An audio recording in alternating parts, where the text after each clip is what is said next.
Welcome to Uncommon Knowledge. I'm Peter Robinson. Be sure to join us, by the way, on Facebook at facebook.com/UNC Knowledge. Facebook.com/UNC Knowledge. An economist, syndicated columnist, and best-selling author, Thomas Sowell is a fellow at the Hoover Institution.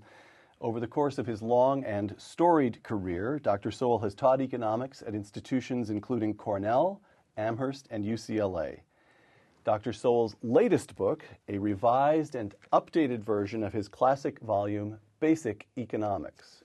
Here is the first edition of Basic Economics, and here is the new edition showing that Tom Sowell never rests.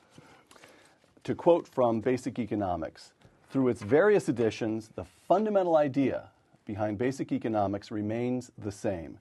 Learning economics should be as uncomplicated as it is informative, close quote. Welcome, Tom.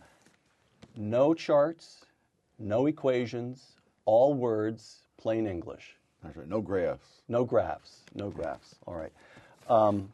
Well, would you help me to uncomplicate a few things today? All right. All right. Segment 1, the present crisis. Now, I posted notices several places that I'd be interviewing you and asked folks for questions and got overwhelmed with questions. I can only offer a few, but here are some. From Ken Sweeney of Ricochet. This is the basic of the basics. How is wealth created? And why does the United States have the highest per capita GDP of any major country? Wow. Well, how many years do I have to answer this question? It's television. You've got about 90 seconds at the most. Oh, I guess wealth is created when the circumstances are such that people who know how to create it are free to do so. One of the things that pains me in the current crisis is people saying that Congress really needs to do something to make the economy recover. No, they need to let the economy recover. That the economy did not get to be the biggest in the world by politicians doing things. All the millions of other people whose names we don't even know, those are the people who made it the biggest economy in the world. And if politicians will get out of their way, we can and let the economy recover, it can do that. Tom, we've been talking about the crisis. Let's take a step back. 1983 until 2008. The American economy experiences a quarter of a century of nearly uninterrupted economic growth. Then, beginning in the autumn of 2008, trouble. What went wrong? Well, actually, it started much earlier, and I think it was the housing boom, followed by the housing bust, which occurred in 2006. 2006, much and earlier. So the reverberations of that is, there are people out there who had trillions of dollars invested in securities based upon mortgages. And when people stopped paying their mortgages, the value of the securities vanished into thin air. So you do not argue that this was a financial crisis that spilled over into the real economy. You argue that it was a problem in the real economy, particularly the housing market, yes, that started the problem in the financial sector. Oh, absolutely. If people had kept paying their mortgages, the securities would have been good, and we would have all lived happily ever after. Now the problem is that the politicians made the mortgages more risky by changing the rules. In other words, at one time, mortgages were considered the safest investment. This is for the widows and orphans who need their money coming in regularly, and you put it into real estate.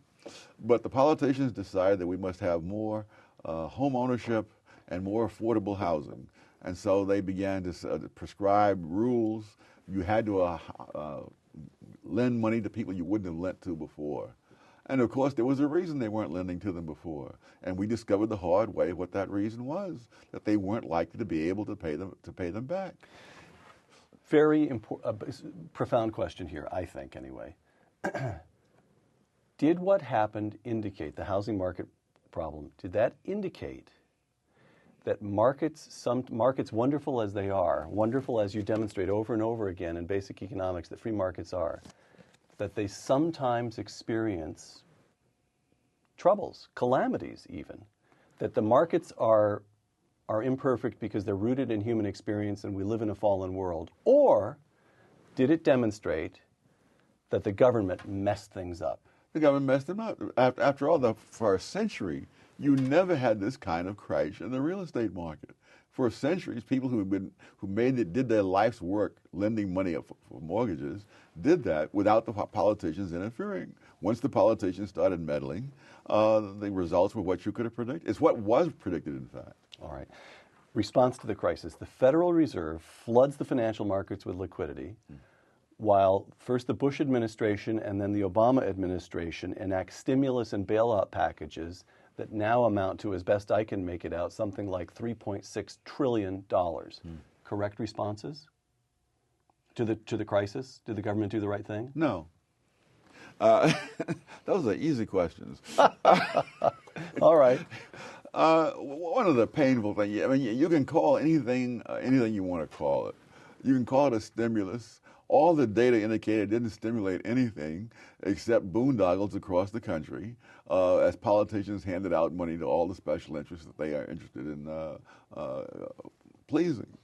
But for example, when they dumped all this money into banks, the idea was the banks would then pass that money on and more lending. Right. Lending went down. They dumped all this money into the businesses. The businesses reduced their investment. All kinds of money is piling up. There's record amounts of money piling up. What about GM? Surely that's the one success story. Workers are still employed. GM is now a competitive company again. They're paying back billions to the American taxpayer. Oh, this is the famous one where we guaranteed them and it didn't cost the taxpayers a dime. Right. Yes. It's like going to Las Vegas, and saying, I put my quarter in the machine and out came $100. Yes. Now put another quarter and see if you get another 100. All right. And put $1 million in there and see if you get $1 million back.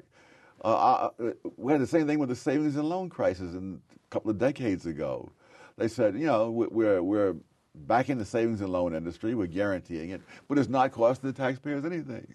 Well, it's not until it fails, and then it costs the taxpayers.